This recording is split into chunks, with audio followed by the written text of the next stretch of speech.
పరిస్థితులు ఏంటంటే ఎందుకు ఈ మీటింగ్ ఏర్పాటు చేయడం అంటే ఏదో వదిలేసి పిల్లల్ని పంపించేసేమో స్కూల్కి వెళ్ళడం లేదా తెలియదు, లేదు స్కూల్ ఎన్ని గంటలకు వస్తున్నారో తెలియట్లేదు, స్కూల్లో ఏం చేస్తున్నారో తెలియట్లేదు, స్కూల్లో ఏం తింటున్నారో తెలియట్లేదు, వచ్చిన తర్వాత ఎలా చదువుతున్నారో కూడా చూసుకోలేనంత పొజిషన్స్ లో తల్లిదండ్రులు ఉన్న పిల్లలకు కూడా ఇంటరాక్షన్ తల్లిదండ్రులతో తగ్గి టీచర్స్ కూడా వాళ్ళకి కమ్యూనికేట్ చేసేటంత పరిస్థితి కనిపించట్లేదు.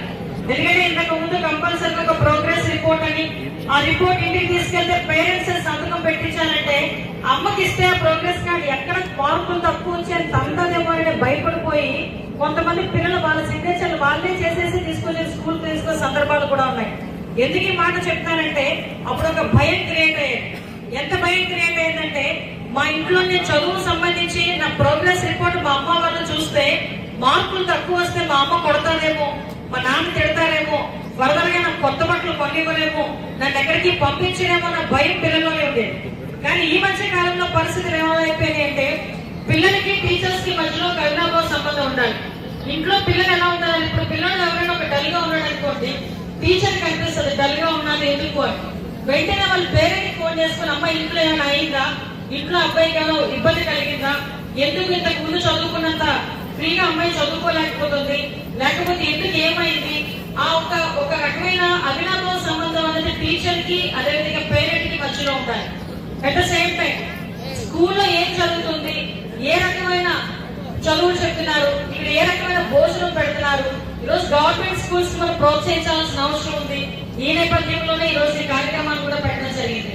ఈ కార్యక్రమం తాలూకా ముఖ్య ఉద్దేశం కూడా మీ పిల్లల తాలూకా మొత్తం రికార్డ్ అంతా కూడా స్కూల్లో ఉండాలి. ఇంతకు ముందు మన డేటా బర్త్ సర్టిఫికేట్ కావాలంటే పాత స్కూల్స్ నుంచి తీసుకొచ్చే పరిస్థితి ఉండేది. అదేవిధంగా ఈ రోజు మీ పిల్లల తాలూకా హెల్త్ రికార్డు కానీ ఇందాకే మాకు స్పెషల్ ఆఫీసర్లు చెప్తున్నారు 54 మంది ఆడపిల్లలకి ఎనిమిదిగా ఉన్నారంటే వాళ్ళందరికీ కూడా ఐరన్ టాబ్లెట్ సప్లై చేయాలి. అదేవిధంగా ఒక అబ్బాయి కొంచెం డిసేబుల్డ్ లో ఉన్నాడు అంటే మీ తాలూకా పిల్లల తాలూకా ఆరోగ్యాన్ని కూడా మేము ఈ రోజు మెజర్ చేసుకుని వాళ్ళకి ఎటువంటి వైద్య సహాయ సహకారాలు అందించాలనే ఉద్దేశంతో ఈ రోజు ఒక రికార్డే మెయింటైన్ చేసే పరిస్థితి ఈ రోజు విద్యా వ్యవస్థ తీసుకుంది. నిజంగా స్కిట్ వేసినప్పుడు కూడా నేను ఎలాగ వాళ్ళు తిరిగి మాట్లాడతారా అని అనుకున్నాను, కానీ వాళ్ళు రాసుకునేటప్పుడు కూడా ఒక మంచి పదం ఉపయోగించారు. ముఖ్యంగా మగపిల్లలైనా ఆడపిల్లలకైనా తొలి గురువు తల్లే. నువ్వు పిల్లోడిని ఎంత చక్కగా తయారు చేసి ముస్తాబు చేసి కూర్చోబెట్టి నాన్నని ఎవరిని చూపిస్తే నాన్నని వాళ్ళే పిలుస్తారు. మా పిల్లలు కూడా నువ్వు అత్త అని ఎవరిని పిలవమంటే వాళ్ళే అత్త అని పిలుస్తారు. నువ్వు ఎవరిని అన్నయ్య అని చూపిస్తే వాడిని అన్నయ్య అనుకుంటాడు. అంటే నీ పిల్లలకి నువ్వు ఏమి నేర్పిస్తే అదే ఈ రోజు ఆ పిల్లలు క్యారీ ఫార్వర్డ్ చేసుకొని ఫర్దర్గా తర్వాత ముందుకెళ్తారు. నీ పిల్లోడికి అమ్మ ఇది మంచి ఇది చెడు వాళ్ళకి తల్లి కనుక చెప్పగలిగితే అదే తొలి గురువు తల్లే అవుతుంది. తర్వాత స్కూల్ దగ్గరికి వచ్చేసరికి మేము చదువులతో పాటు విలువలు నేర్పించే పద్ధతిలో స్కూల్లో టీచర్స్ ఉంటారు. ఓవరాల్ గా రెండూ కలిసి ఒక మంచి పౌరుడిగా బతుకొచ్చే పరిస్థితి పిల్లలు తయారయ్యే పరిస్థితి. ఈ రోజు స్కూల్కి కూడా పిల్లల్ని సెల్ ఫోన్ ఎలా చేయరు. వాళ్ళు కొంతమంది అయితే సీక్రెట్ గా సెల్ ఫోన్ తీసుకొచ్చుకునే పొజిషన్ కూడా కొంతమంది కనిపిస్తూ ఉంటారు. అదంతా వాళ్ళు ఏదో చేస్తారని కాదు, కేవలం ఎడిక్షన్.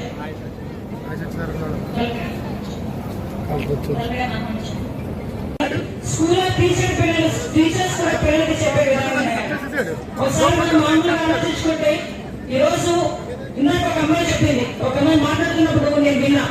ఈ రోజు స్కూల్కి వచ్చేసరికి స్కూల్ యూనిఫామ్స్ ఇస్తున్నారు, బెల్ట్ ఇస్తున్నారు, షూ ఇస్తున్నారు, బ్యాగ్ ఇస్తున్నారు, పుస్తకాలు ఇస్తున్నారు, మంచి భోజనం పెడుతున్నారు. ఇటువంటి సిచ్యువేషన్స్ లో కూడా ఎక్కడో ప్రైవేట్ స్కూల్లో చదివిస్తే పిల్లలకి బాగా చెప్తారు ఒకే ఒక ఉద్దేశంతో ప్రైవేట్ స్కూల్స్ పంపిస్తారు. కానీ ఈ రోజు గవర్నమెంట్ స్కూల్లో చదివే టీచర్స్ కనుక వాళ్ళ క్వాలిఫికేషన్ కనుక చూస్తే ప్రైవేట్ స్కూల్లో చెప్పే వాళ్ళకి అంటే నేను ఎవరిని విమర్శించట్లా, గవర్నమెంట్ స్కూల్లో ఏ రకమైన స్టాఫ్ ఉంటారో అని చెప్పడానికి ఈ రోజు మీ అందరికీ చెప్పాలి. కాబట్టి బిఈడీ చేసి డైట్ ట్రైనింగ్ అయ్యి పీసీ చేసుకొని ఒక పక్క వాళ్ళు రోజుకి చేస్తున్న మారుతున్న పాఠ్యాంశాలను బట్టి ట్రైనింగ్ తీసుకొని ఓవరాల్ గా చెప్పాలంటే ఫుల్ ట్రైనింగ్ తో ఈ రోజు బయటకు వచ్చి పిల్లలకి పాఠాలు చెప్పే పరిస్థితి కనిపిస్తుంది.